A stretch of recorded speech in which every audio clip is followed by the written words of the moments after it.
Pilipinas, ang oras po 6:39. May problema ka ba sa batas? Hihimayin yan ng Panyera ng Bayan, Attorney Rina Seco sa Usapang Legal. Usapang Legal. Usapang Legal.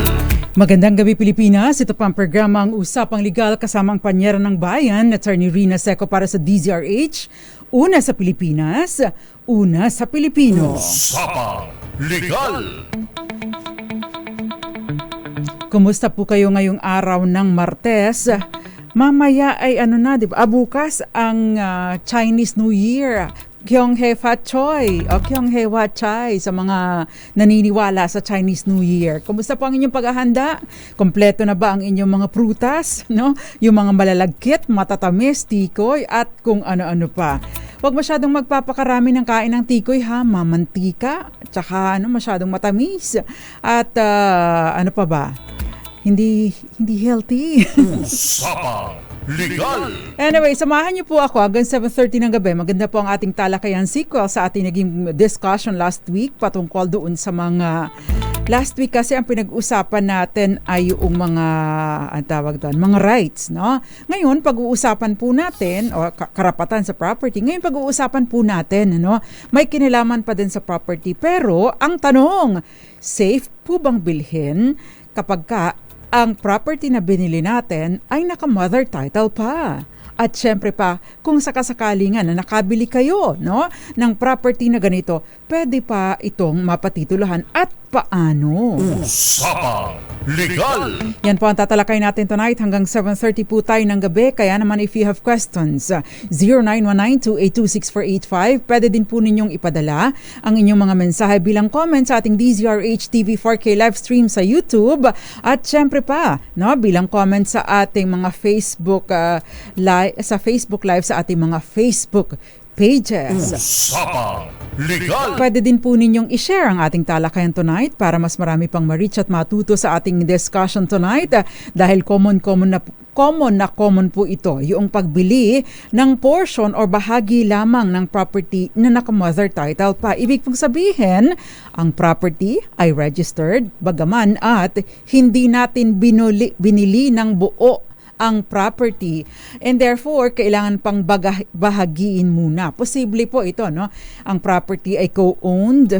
Halimbawa, ang mag-asawa naghiwalay, kabahagi lamang ang bibilhin o kaya naman pagmamay-ari ng dalawa itong mag-asawa o kaya naman po mana ang property, so ibig sabihin nandoon pa ang title sa pangalan ng mga magulang pero merong mga anak na nagmana nito at posibleng paghahatian ng mga tagapagmana. Or meron po na pagkakataon naman na ito ay under co-ownership, maaring magkaibigan, magkapatid, bumili ng property, silang dalawang nakapangalan sa titulo at ngayon yung isa sa kanila ay ayaw na or maaring dalawa sa kanila nagsabi na benta na natin ang portion ng property para naman kailangan natin ng cash, So paano nga ba ang pwedeng gawin kapag ganito? Usapang Legal. Yan po at iba pa ang ating tatalakayin tonight. Kaya naman, pwede po ninyong ipadala. Ano ba yun? Nakikipagbugno ako. Pwede po ninyong ipadala ang inyong mga questions.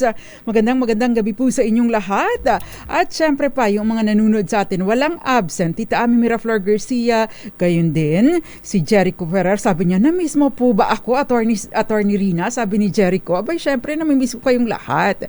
Gayon din sa Ma'am Cora Caburaw, si Grace Recta na Imbag Arabi, Madam. Sabi ni Mami Bilid, we miss your voice, Attorney Rina. Thank you very much. Namimiss ko din kayo syempre. Miss Roxanne Costo, si Florence Regalo, Jerry Sumagaysay, Ivy Gutierrez sa Tayug, Pangasinan, gayon din Kenneth Arevalo, Mirna de la Cruz, at syempre Eduardo Narvaez. Si Jericho Ferrer nanonood din sa atin at maraming iba pa. Si Ma'am Irene Almodovar, Kuya Mario Manuba at mga taga Torrijos, Marinduque, lalong-lalo na Tita Rose and Tito Iro, magandang gabi po sa inyo. Si Josephine Garimbao, magandang gabi po. Elena Kikaw, magandang gabi po sa inyo. Napapansin nyo, palipat-lipat ako ng tinitingnan kasi po gusto kong wala akong mamimiss sa ating mga viewers tonight. Magandang gabi sa Eds Maglakas and syempre pa Odette Ogsales. Usapang Legal! Okay, umpisa na po natin ang ating talakayan. Ano nga ba kapag ka ang isang property ay sinasabi na naka-mother title pa? Ano ba ang ibig sabihin nito? Kasi ito pong question na ito ay nag-ugat sa question ni Roger kasi sabi po niya, may ibinibenta po sa aming lupa. Pali, naka-mother title pa. Safe po ba itong bilhin? Yan. Ang tanong, ano nga ba kapag ka sinabing mother title? Ibig pong sabihin, ito po ay isang titulo, isang property, may isang titulo. Maari po itong may kalakihan or not necessarily malaki, pero capable pa or pwede pang bahaginin into smaller parts or smaller titles. Usapang Legal! Usually ito po yung mga minamana nga, no, mga iisa pang titulo pagkatapos ay isa-subdivide, no, ibig sabihin isa-subdivide at ibebenta yung kabahagi lang or portion lamang. Yung original na title nito or ibig sabihin yung title na covering yung mas malaking portion, ito po yung tinatawag na mother title bago pa man magkabahaginan. Usapang Legal! Ayan. Kapag ka mo may mother title, attorney, madali na lang to, hindi kagaya ng mga rights, no? Wala tayong problema dyan. Saglit lang.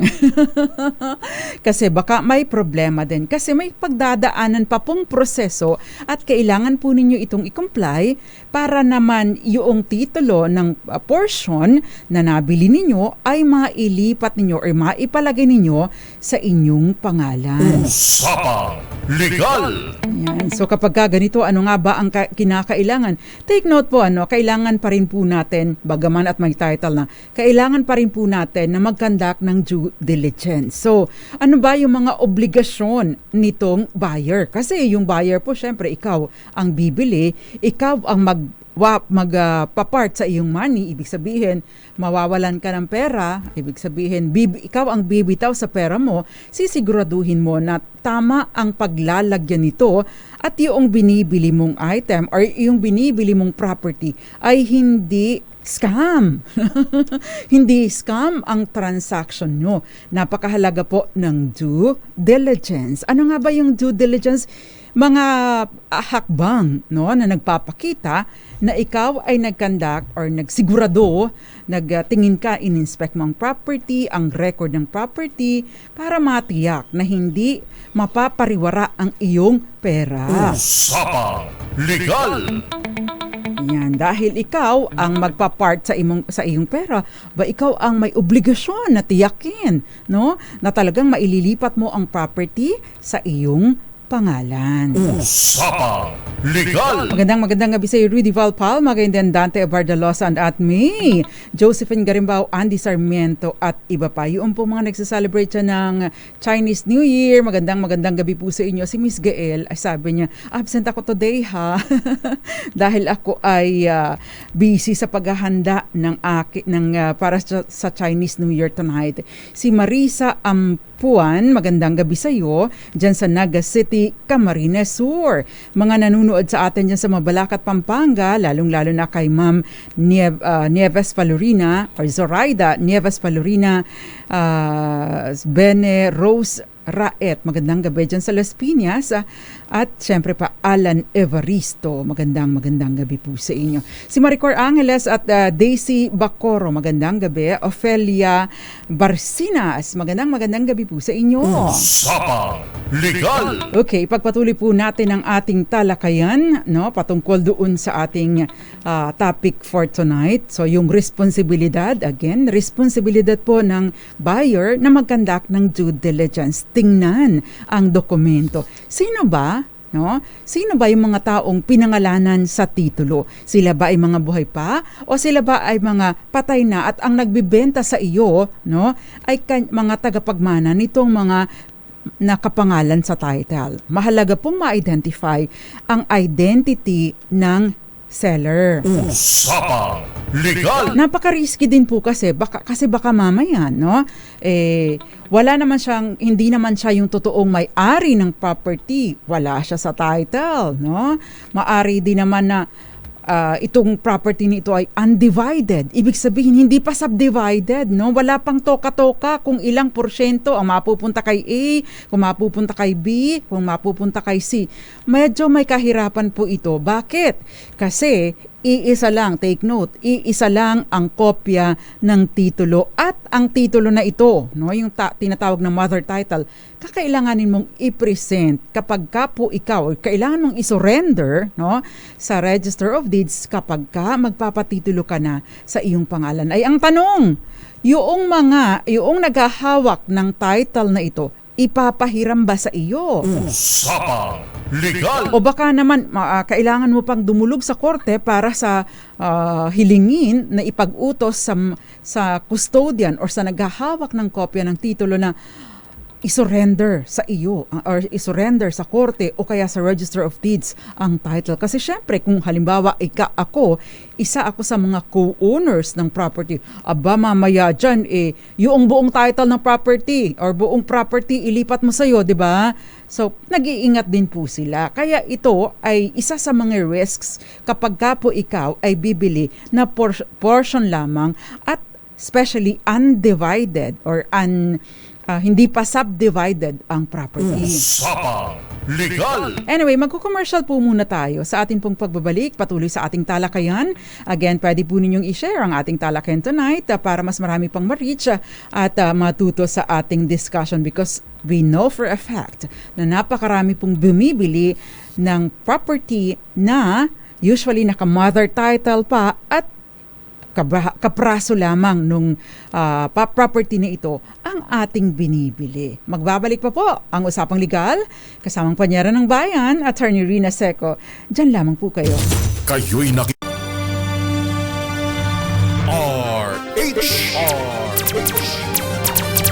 Usapang Legal. Kayo'y nakikinig sa Usapang Legal kasama si Attorney Rina Seco. Usapang Legal.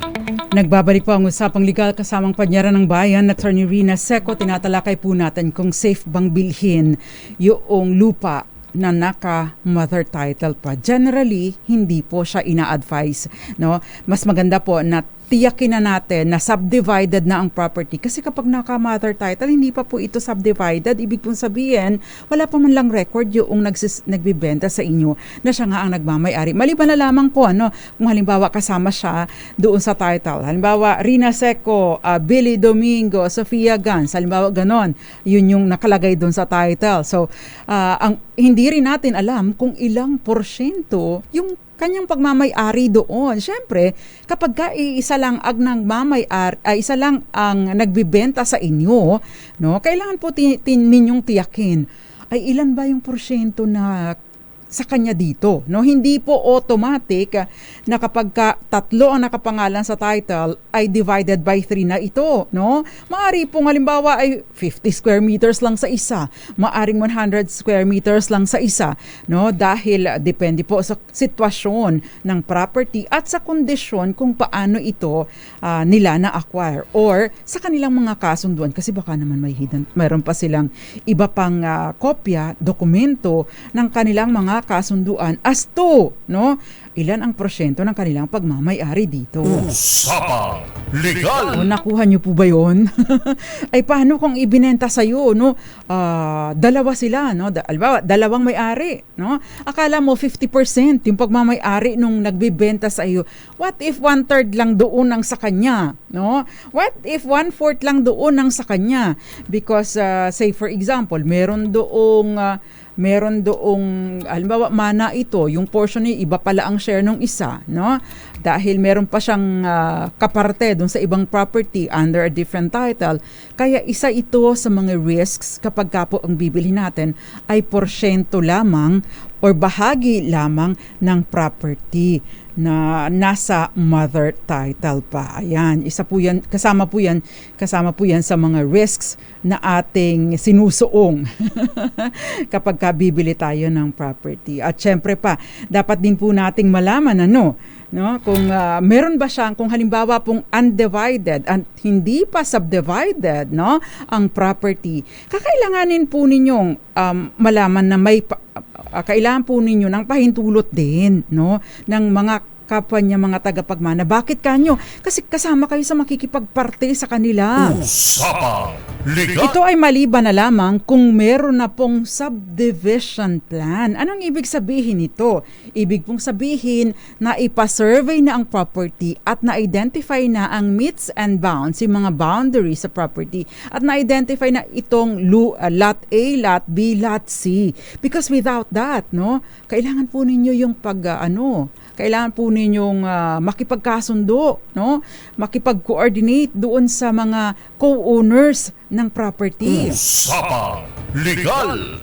Ay paano kung wala pang ganung eksena? Di ibig sabihin hindi mo alam doon which particular portion ang binibili mo. Alam mo, sinabi mo bumili po ako ng 300 square meters doon sa isang 1,000 square meter property. Ang tanong ay alin dyan, kung wala pang subdivision plan, At least naka-reach man lang doon sa subdivision plan na duly approved na ng Land Registration Authority. So ibig pong sabihin, na survey na ang property, meron ng approval ng Land Registration Authority. By the way po, magastos po ang pagpapasurvey ng property dahil limitado po ang mga geodetic engineers dito sa Pilipinas. Kaya medyo may kamahalan po ang kanilang professional fee. Usapang Legal. Kaya kung bibili po kayo, pagkatapos wala pang subdivision plan, ayun, you risk a lot, Kasama na po dyan yung sino yung magpapa-subdivide nito, sino yung magpapa-survey, sino magbabayad sa geodetic engineer, So, yan po ay isa sa mga dapat ninyong ikinu-consider din. Usapang Legal. Ayan. So, other than yung regular due diligence na may title ba ang property, yun bang nagbibenta sa'yo ang may-ari nito, kasama pa rin po yan sa mga tinitingnan ninyo, Yung subdivided na ba ang property at meron na bang kaukulang dokumento. Take note po, yung sepia na copy, noong subdivision plan ay isinasubmit po ito, At syempre mahaba-haba pa ring proseso bago kayo makakuha ng ganitong dokumento. Usapang Legal. Leona Areta and Topex Hamulin, magandang gabi po sa inyo. At syempre, Miss Cora Caburao, Daisy Bacoro at si Eds Maglakas and Amon Biton. Thank you very much for watching. Usapang Legal. Happy Chinese New Year din sa iyo dyan sa Greenville, South California ba ito? Lord Hill Susbilia, magandang gabi sa iyo at thank you very much. Happy Chinese New Year po sa inyo at sana ay ulanin tayo ng biyaya. Ulanin tayo ng biyaya ngayong year of the, snake ngayon, di ba? So, sana ulanin tayo ng biyaya. Anyway, balikan po natin yung ating talakayan, yung mga responsibilidad ng seller. Ano ba yung mga responsibilidad ng seller? Kasi syempre, hindi basta-basta magbabayad ka lang, bigay na yung title sa'yo. Hindi ganun. So, kailangan po mag-execute ng valid na deed of sale. Dapat yung accurate or tama, yung mga terms and conditions doon sa agreement at dapat matingnan din po ninyo with precision na naka-indicate din yun doon. Yung alin doon sa specific portion ng property ang inyong binibili. Kasi baka mamaya hindi naka-identify. Sinabi lang doon, binibili mo 300 square meters ng 1,000 square meter property. Nasaan doon? Paano kung dinlagay ka sa tabing ilog tapos nakadkad na? Diba? Paano na? Ano nangyari sa'yo? Usapang Legal. What if no? Ay sa'yo pa nataon. Yung halimbawa, yung right of way. Bumili ka ng property, may right of way ang ibang tao, ay ilang portion na lang or ilang square meters na lang ang matitira sa'yo. So titingnan mo din po yun. Kasama dapat ito sa inyong due diligence. Usapang Legal. Ayan, kaya dapat po yung full disclosure ay napakahalaga at hindi dapat ipinagwawalang bahala. Siyempre pa, pag-usapan din po ninyo, sino po ba ang magbabayad, no? Sino po ba ang magbabayad ng buwis? Yan. Yung buwis, take note, titingnan din po ninyo yung mga previous payments ng Amilyar. And speaking of Amilyar, meron pa rin po tayong ongoing na amnesty sa Amilyar hanggang basta covering yung noon pa hanggang July 4, 2024, pero pwede po natin itong bayaran hanggang July 5 or July 4, 2026. Yan. So wala pong penalty na babayaran. Ayan. Usapang Legal. At syempre pa, yung pag-uusapan ninyo, sinong magbabayad ng capital gains tax? Although normally, ang nagbabayad po ng capital gains tax ay yung kumita. Sinong kumita? Yung nagbenta, so yung seller. Pero pwede po ninyo itong pag-usapan, kung sino ang magbabayad. In some cases, or in most cases, ang ginagawa po ang ginagawa po ng buyer ay ako na lang ang magbabayad pero bawas-bawasan mo yung rate, ibig sabihin ay adjust natin para at least yung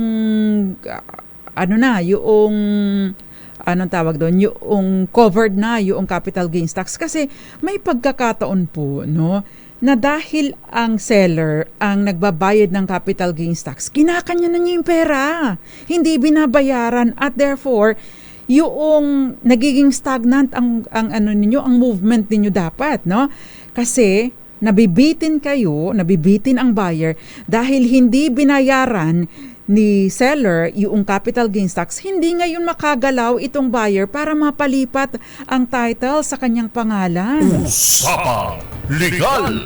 So kung halimbawa po sa arrangement ninyo, si seller ang mag-aasikaso ng capital gain, magbabayad ng capital gains tax, i-require po ninyo ang resibo at patunay na nabayaran na ang capital gains tax. At i-require din po ninyo na within this period dapat mabayaran.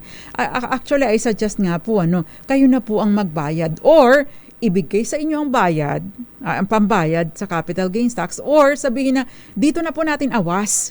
Pagkatapos, ako na po ang magpa-process, i-authorize na po ninyo ako, mag-indicate kayo doon or mag-stipulate kayo sa inyong deed of sale ng special power of attorney authorizing the buyer or his or her duly authorized representative na siyang mag-asikaso ng capital gains tax at mag-asikaso ng pagpapalipat ng title sa pangalan ni buyer. Usapang Legal.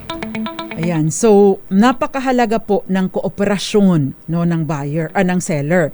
At the same time, pag-usapan din ninyo, dapat may full disclosure na kanino ang title ng property, ang kopya ng title, yung owner's duplicate copy of title. Why? Because again, kakailanganin po ninyo itong ipresenta sa Register of Deeds kapag magpapatitulo na kayo sa inyong pangalan. Take note po, iisa lang ang kopya ng titulo at yun ay napakahalagang ma-secure ninyo para po maipalipat ninyo ang title sa inyong pangalan. Usapang Legal. So, maliban pa po dyan, ano pa yung mga kakailanganin ninyo? Siyempre, yung certified true copy ng title. I hope you get this bago pa po kayo magkabayaran. Why? Kasi baka naman po merong mga annotation, encumbrances doon sa likod ng title. Sinasabi, nakasangla ito kay ganito. Ito may ibang claimant na ganito. O, di ba? O, ito'y na-foreclose na ng ganito. Nasubasta na pala ito. Mahirap, no? Talo po kayo kapag kaganoon. Masasayang ang pera nyo, magkakaso pa kayo para makarecover ng perang ibinayad na ninyo. Usapang Legal! Enrico Kendosa, sasagutin natin yung question mo maya-maya lamang. Magandang gabi sa iyo, Willie Relador, at maraming iba pa. Magandang gabi din po sa inyo. Ito si Danilyn Solweta, dyan sa Mugpog, si Jovelyn Pasqua at Jenny Lee, L.E. Cherry Terayo. Ay, Miss Cherry, na-miss ko kayo. Ma'am Violi, magandang gabi. At Rain Martin Tanyegra sa Esitex on the way to Quezon City. Boboy Pertos dyan sa Puerto Princesa City. At maraming iba pa. Gayon din sa iyo, Jody Zai. Thank you very much for watching. Usapang Legal! Now, going back to our discussion. By the way, yung documentary stamp tax po pala, no, kailangan din po ninyong asikasuhin or bayaran. Usually, documentary stamp tax, DST, under po ito, obligation po ito ng seller, but then again, for convenience, lalo na, for security din, paninigurado po ay ng buyer, pwedeng sabihin natin, i-ano na natin dyan sa purchase price, no? Ikarga na natin dyan sa purchase price. Iaawas ko na, ako na mag-asikaso. Pumirma ka na lang ng special power of attorney authorizing me to process these things. Usapang Legal! Ayan. At para kung sakasakali po, tingnan din po ninyo kung hindi pa po nasa survey ang property, may stipulation din po kayo kung sino ang magpapasurvey nito. Kung kayo ang magpapasurvey, no, dapat naka-stipulate din po, and as to payment, pwedeng kayong magpaluwal, i-deduct nyo na lang doon sa purchase price. Ayan. Maganda po ito bilang paninigurado. Usapang Legal! Ano pa ba? Yung mga kailangan pa nating malaman. No? Siyempre, kung kayo po ang buyer, kayo na po ang magpaprocess ng pagpapatitle sa inyong pangalan. Yun. So, napakahalaga po nitong mga bagay na ito kasi hindi po sa lahat ng pagkakataon ay smooth ang transaction. May pagkakataon hindi cooperative si seller o yung mga co-owners, especially yung yung custodian or possessor noong kopya ng owner's title. Malaking problema po ito. Usapang Legal! By the way, isa pa rin po sa mga nai-encounter ng mga bumibili ng property na naka-mother title, yung mga overlapping. Di ba? Yung mga ano ba sa Tagalog yung nag-overlap? Nagsasapaw-sapaw. Hindi ko alam kung anong Tagalog ng overlapping. Pasensya na kayo. Ano Tagalog sa overlapping? Saklolohan nyo nga ako dyan, mga taga-Gapan. Jem Jerome and Albert Miranda, saklolohan ba ang Tagalog sa overlap? Nagsasapaw-sapaw, no? Yung hindi malinaw ang boundary sa property. So, yung kanilang meets and bounds, no? So, malaking problema po ito kapag kaganito. So, magkaka-issue pa. Ano yung kakasuhan nyo pa ulit? Or magkakaso pa ulit kayo? May problema po tayo. Usapang Legal! Ayan. So, kailangan din natin na mag-verify ng authenticity ng title. Prone po kasi ito sa mga pamimeke kapag kaganyan, hindi po ba? No? Lalong-lalo na yung mga yung ibang mga co-owners na may interest, 'di ba? Yung mga pasensya na kayo sa term, no? Yung mga nagsasapang, yun yung malaking problema natin eh. Yun ang pinag-uugatan ng karami-raming problema doon sa mga lupa, yung mga lupa problems natin. Pinag-uugatan kaswapangan. Usapang Legal! Ito na nga ang question.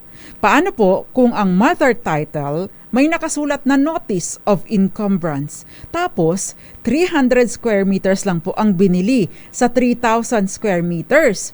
Ano po ang magandang gawin? Ayan. Usapang Legal! Ano po ba yung notice of encumbrance na nakalagay dyan? Dito po ba yung notice of list? Marami po kasi mga notices na nakikita sa title, Paki-specify nyo nga po. Kasi meron po tayong list pendants. Ano ba yung list pendants?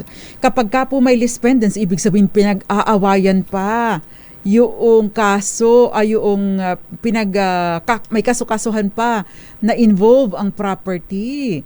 Pagka notice of adverse claim, ito naman po ay ibig sabihin na may interest sa property pero wala pang kaso sa korte, no? Meron naman po naka-indicate section 74, no?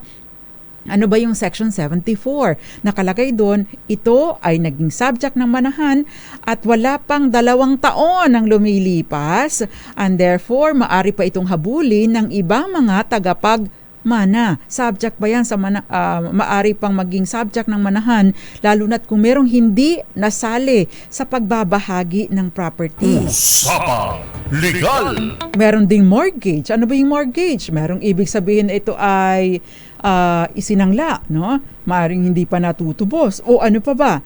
Maari din naman ito ay nagkaroon ng foreclosure. O halimbawa, ito ay nasubasta na auction dahil hindi nababayaran ang real property tax, no? Hindi sinikap na mabayaran gayong merong amnesty sa mga interest and penalties. Usapang Legal! Ito, yung tulo. Thank you very much, Ma'am Ofelia Paligutan Pilon. Sabi niya, lumagpas sa muhon. Oo nga, nag-overlap yung mga muhon, hindi ma-identify yung mga boundaries. Thank you very much po, ma'am. At syempre pa, magandang gabi si Albert Miranda. Ayan. So, mga bagay na parang wala lang, di ba? Pero napaka-crucial po, no? Para sa ating mga property owners, especially buyers. Usapang Legal! Now, yung pong question tungkol doon sa paano yung mother title nakasulat sa notice ng may notice of encumbrance tapos 300 square meters lang ang binili, ano yung magandang gawin, depende po kasi kung ano yung notice of encumbrance eh. Ano nga po ba specifically doon, no? Nabili na po ba ninyo ito? Huwag po muna ninyong bilhin. Kung nabili na naman ninyo ito, ipa-annotate din ipa-annotate din po ninyo yung mga naging yung naging transaction ninyo. Dumagdag kayo, no?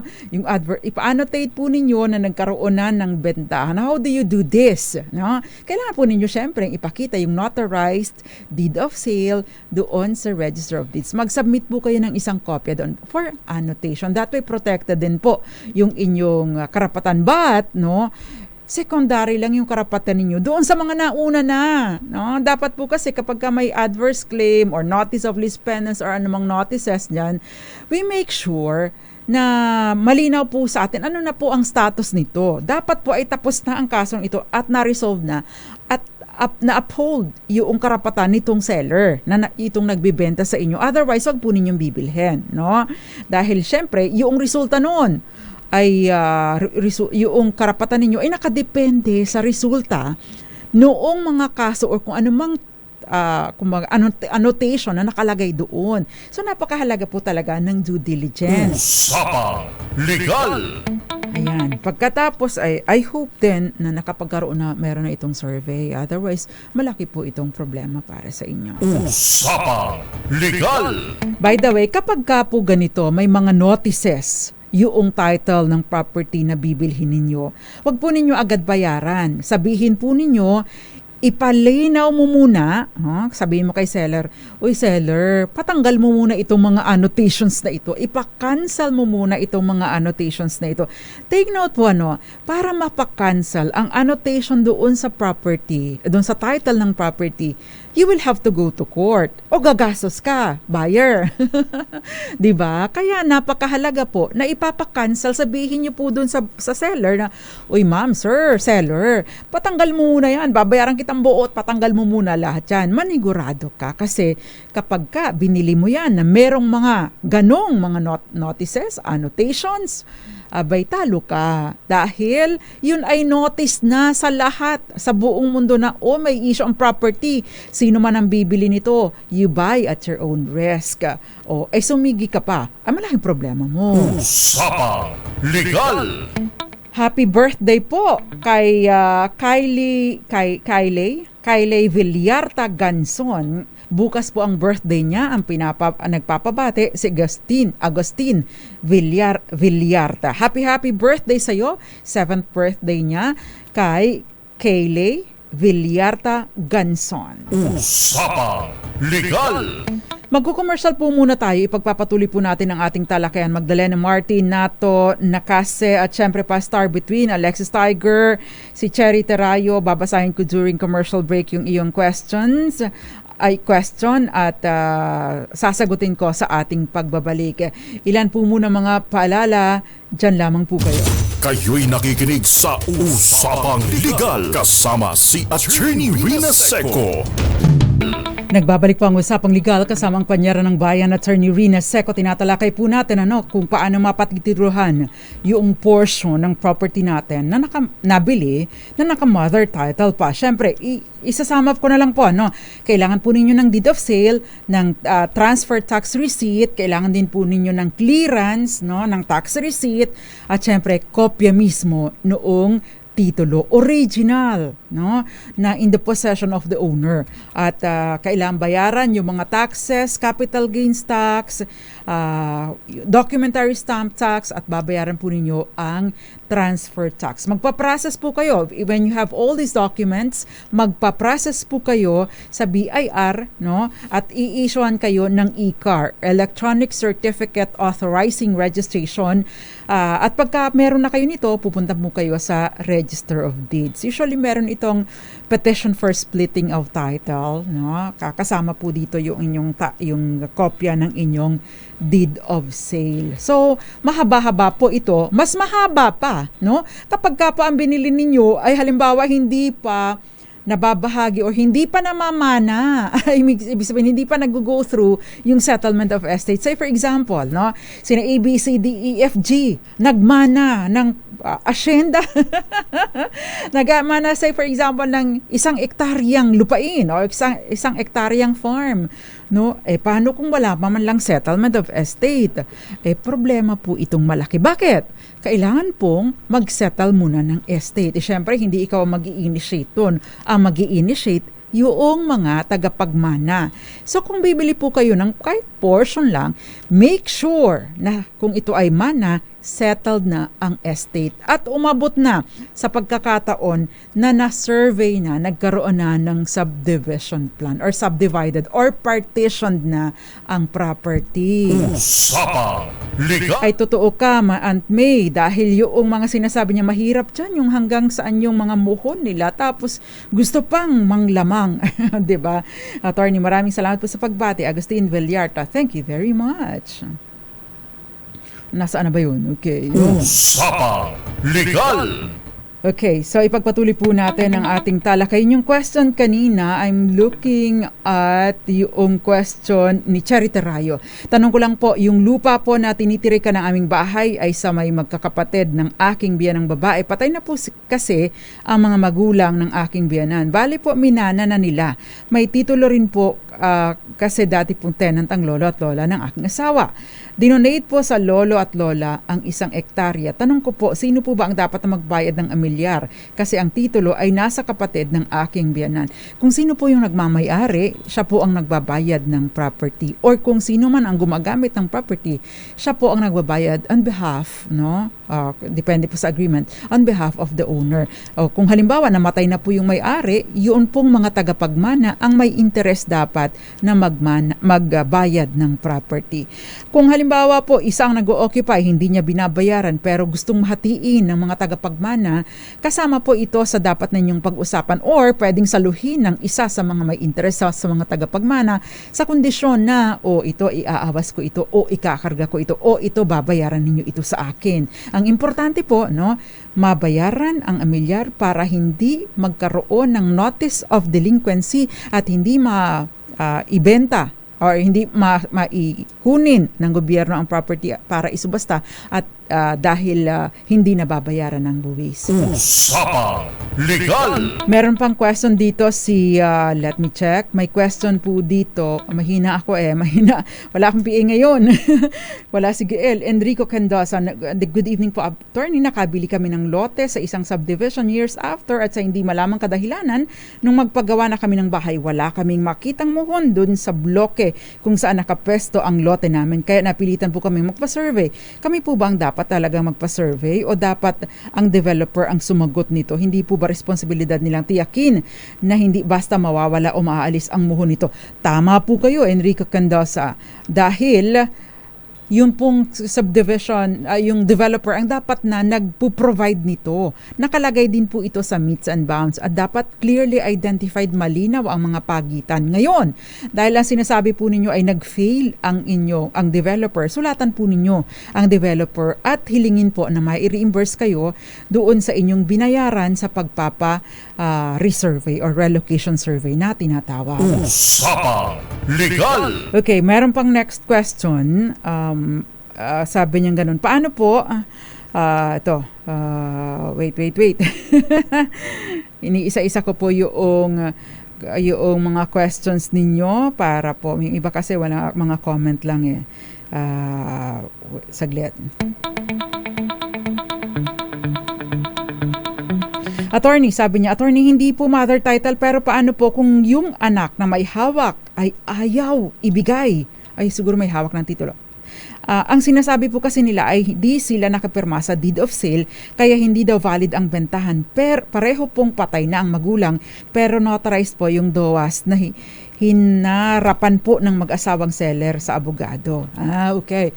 Kapag ka po ganito unang-unang titingnan ninyo, unang-unang gagawin ninyo, magpadala po kayo ng extrajudicial demand. Demand letter po, no? Mas maganda kung meron na po kayong abogado, demand letter mula sa abogado demanding the surrender of the owner's duplicate copy of title.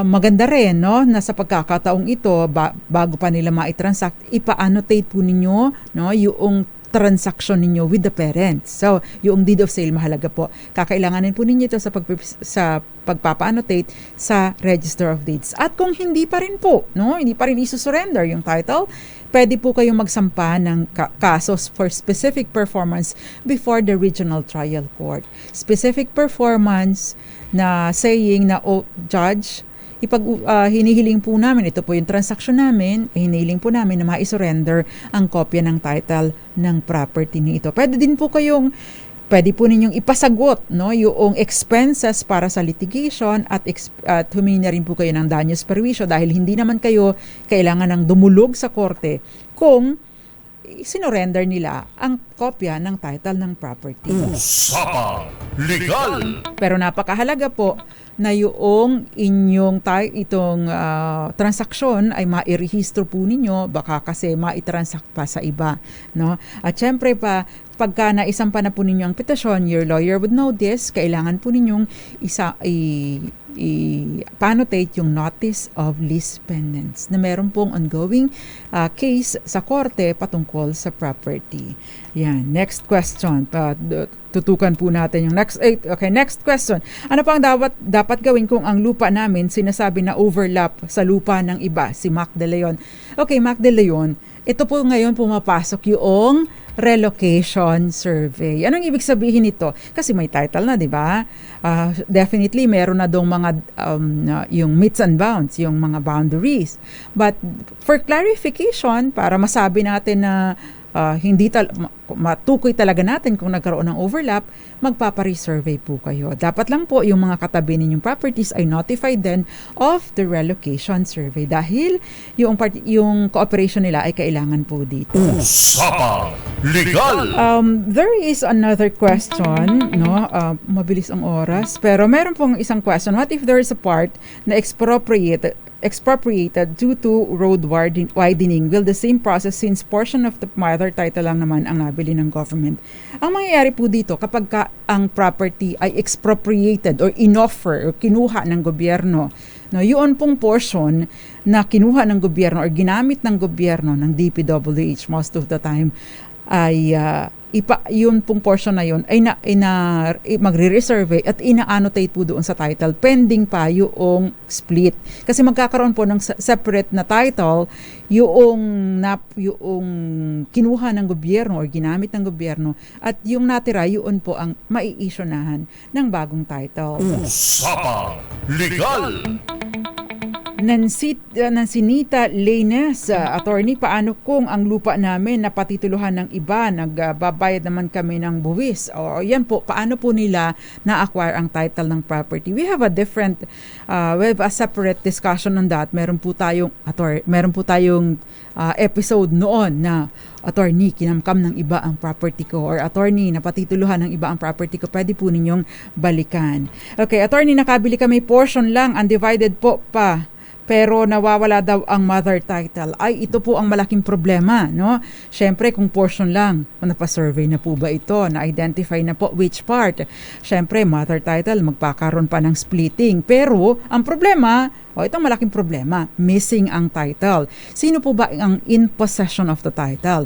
Yung po mga owners, mga owners nito, dapat ay mag-execute ng affidavit of loss or authorizing yung isa na mag-execute ng affidavit of loss para ipa-annotate doon sa Register of Deeds na nawawala nga itong title na ito. Pagkatapos, yung once na na-annotate na po yung affidavit of loss, kukuha ng copy ng certified true, yung tinatawag na certified true copy. Yun naman po ay pagbabasihan or gagamitin sa pagsasampa ng petisyon sa korte kapag ka magpe-petition na for reissuance of title. Pag missing title po, pakiusap, huwag nyo na pong papatusin, huwag nyo nang bibilihin. Bakit? Kapag ka po ganyan, baka may mga scam kasi, di ba, na dinideklara na missing, pala, hindi naman talaga nawawala, kinamkam na nung kanino, baka din bogus yung seller ninyo, so wag po ninyong papatusin. Usapang Legal!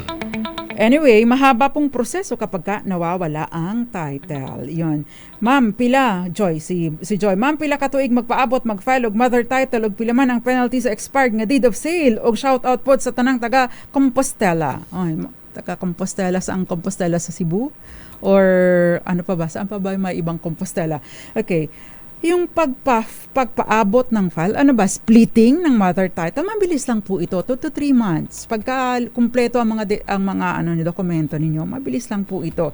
Penalty sa expired, hindi pa nag-i-expire ang deed of sale. Pero yung pong ating deed of sale, kailangan po niyong mabayaran yung bentahan, mabayaran po yung capital gains tax within 30 days from notarization. Yun pong yung pong documentary stamp tax, dapat po ay mabayaran bago matapos ang ikalimang araw of the following month, of the next month following our transaction. So kung ngayon po ang transaction ninyo, dapat mabayaran po ninyo bago, on or before Feb 5, 2025. So, bago mag-ikalimang araw ng susunod na buwan following our transaction. Usapang Legal! Okay, ang bilis po ng oras. Hindi ko na nabasa lahat ang inyong mga messages. Thank you very much, Ginoong Hil Ocampo. Thank you very much din sa inyo, Cora Caburaw. At syempre pa, Jim Ferrer, pwede po ninyo akong i-message sa aking page, Kamski. Pwede po ninyo akong i-message doon sa aking page at doon ko po sasagutin ang inyong mga questions. Si Valentino Melena po siya, Happy New Year, Chinese New Year din po sa inyo. At syempre pa, ingat-ingat po yung mga, yung mga fireworks, no? Ingat po tayo sa ganyan, pwede pong pag-ugatan ng sunog. Magsama-sama po ulit tayo on Thursday, depende po sa mga request ninyong topic, ang magiging discussion natin on Thursday. Nakasama ko po sa kabilang side, si Billy Domingo at I don't know kung sino nasa RHTV Tech. Maraming salamat po. Ako po ang Panyera ng Bayan, Attorney Rina Seco para sa DZRH. Una sa Pilipinas, una sa Pilipino. Sumainyo ang mga dagdag kaalaman sa batas. Hatid ng Panyera ng Bayan, Attorney Rina Seco sa Usapang Legal.